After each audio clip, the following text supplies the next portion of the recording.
একদিন ফেসবুকে এই ভর্তাটা দেখিয়ে আর এই ভর্তাটা আমি বানাই। সত্যি বলতে এই ভর্তাটা এতই মজা ছিল, নিমিষে এক প্লেট ভাত এমনিতে খাওয়া যায়। তাই আজকে সে মজার ভর্তাটাই শেয়ার করব।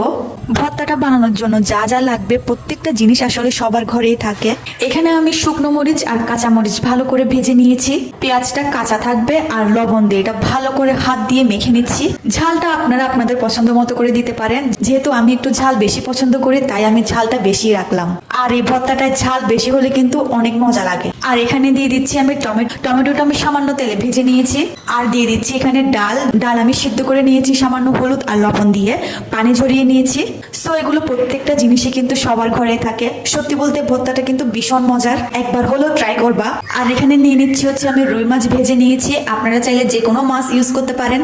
আর এটা এখন ভালো করে মিক্স করে নিব। তারপরে দিয়ে দিব হচ্ছে এখানে নিয়েছি আমি একটা মরিচটা কিন্তু আমি কিউব করে কেটে দিচ্ছি, যাতে মুখে বাতলে কিন্তু টেস্টটা আরো বেশি মজা লাগে ভর্তার। তারপরে দিয়ে দিচ্ছি আমি এখানে ধনিয়া পাতা। তারপরে দিব হচ্ছে লেবুর রস দিলে কিন্তু ভর্তার টেস্টটা দ্বিগুণ বেড়ে যায়। আর সবার শেষে দিয়ে দিচ্ছি হচ্ছে আমি সরিষার তেল। দেন ভর্তাটা এখন আমি ভালো করে মিক্স করে নিচ্ছি।